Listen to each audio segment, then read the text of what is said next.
Hey guys, I think one of the most important realizations that I've made is that you shouldn't let your musical ideas die. We've all got a ton of music sitting on our hard drive and there's still magic there. You just gotta figure out how to unlock it. So today's gonna be dedicated to showing you my process of taking a look at an old beat and then figuring out what to do to fix it and update it and give it some new life. You ready?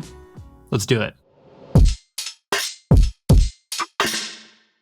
So what we're gonna do here is take a look at one of my old beats that I think needs many improvements. I think I made this about 7 years ago. But the very first step that I like to go through is to listen through and identify the problems, identify all the things that I don't like about it. I heard a quote that is applicable here that said, "A problem well-defined is a problem half solved." So let's half solve this by defining what it is we don't like about it, okay?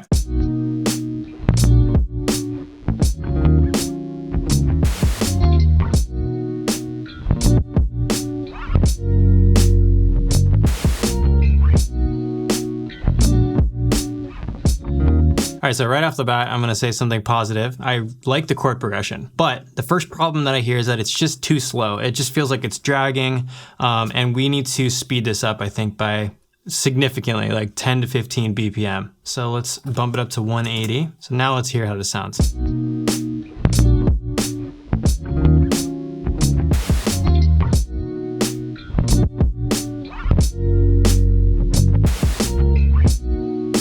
That feels a little bit better to me. Second thing that I noticed is that, as I said, I like the chord progression altogether, but I think that the rhythm needs a little bit of spicing up. I think everything is kind of coming down on a lot of the downbeats and seems a little bit predictable, and I want to make it more interesting. So let's see if we can do some stuff with the rhythm of the guitar and update that and make it a little bit better by re-recording it. All right, so here's what I added instead.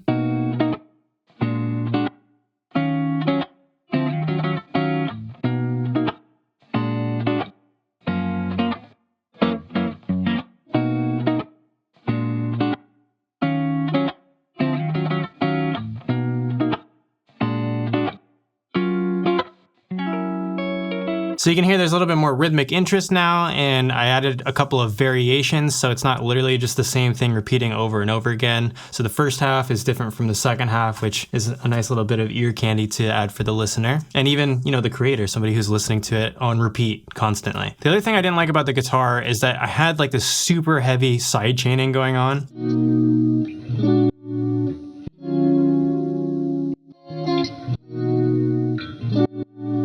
I just didn't feel like the sidechain needed to be so heavy-handed as it was. So I got rid of that, so it's a little bit more of a clean groove.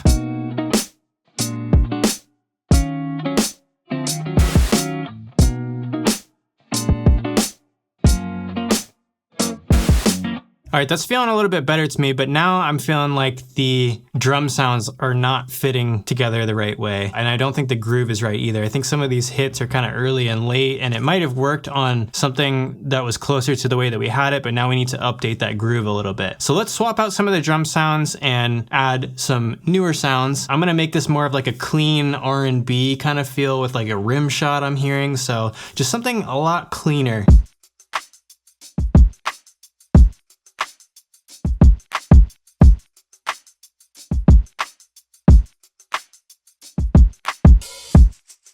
Nice and simple. And together with the guitar.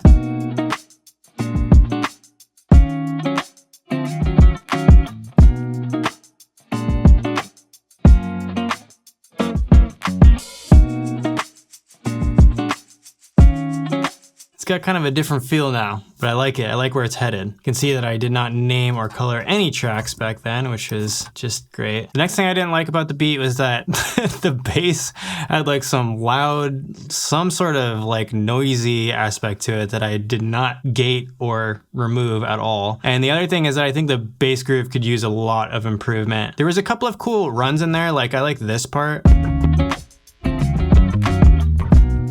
But overall, the tone and the groove of the bass and the noise all needs to be improved. So I'm gonna re-record the bass part, and we're gonna try to get something that locks in with the guitar a little bit more and sounds better. All right, so here's what I came up with.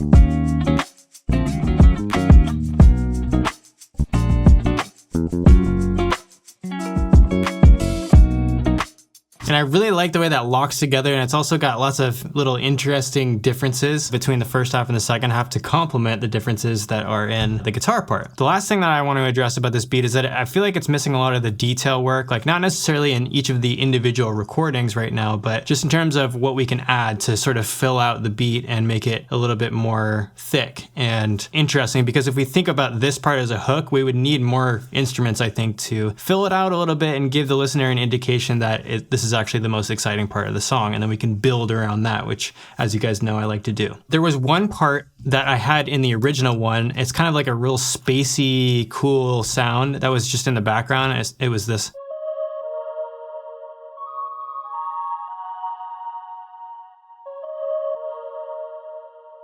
And I really liked how it interacted with the rest of the chords and helps bring the beat back around. So I'm gonna keep it and then add some more instrumentation and just kind of see where we get. Okay, so this has gone through a bit of a transformation, but I'm gonna go through and show you guys each thing that I added and why. So as we had before, we just had the guitar, bass, and drums going, but I felt that given the almost staccato nature of the guitar and bass parts, there needed to be something that was kind of hanging on in the background, just some simple chords. So all I did was bring up this, it's just an operator that's playing a sine wave, so just a sine wave chords really, with a little bit of chorus on there. It sounds like this, just kind of echoing the chords that are in the guitar.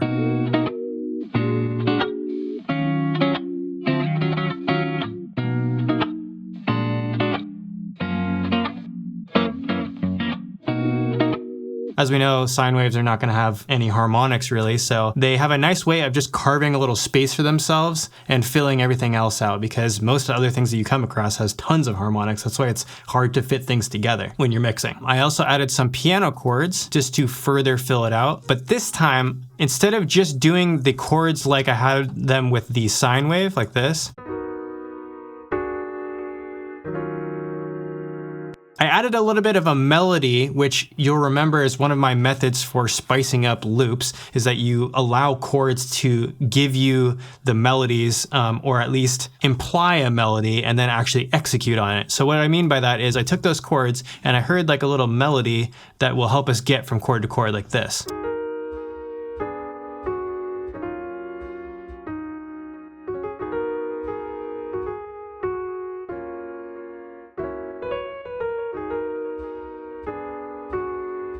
So all together.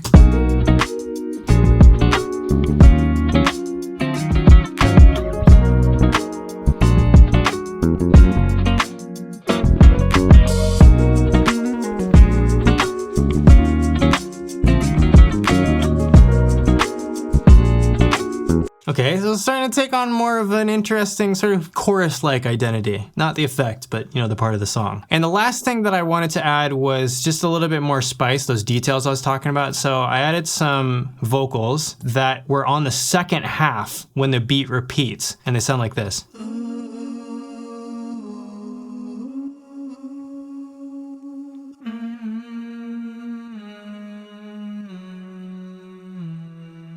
Just to emphasize those chord changes a little bit.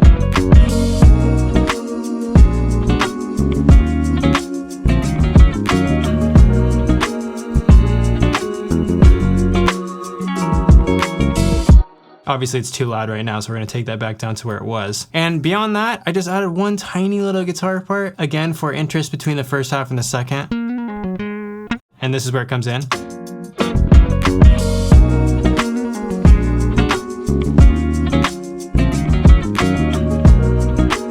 And if we listen back to, the old beat,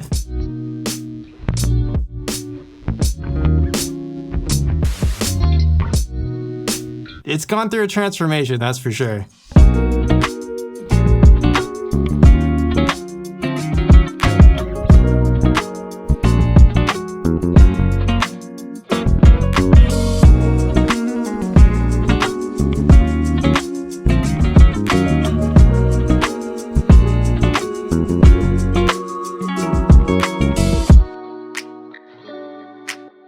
One thing that I really like about this process is that it gives you an opportunity to see the progress that you've made over a long period of time, which is easy to forget about. But the other thing is that it gives you a chance to execute an idea more potently. But remember, there's always something in those ideas that you toss out that is gold. You know, it's something that caught your ear or caught your attention, and it just might not have been expressed the way that it needs to be expressed in order for you to have felt right about it, in order to put it out or, you know, just share with the world. All right, everybody, I hope you enjoyed this one, this little process of mine, and I hope you're inspired to take a look at some of your old beats and breathe some new life into them. All right, we'll see you guys in the next video. Take care of yourselves, and we'll see you soon.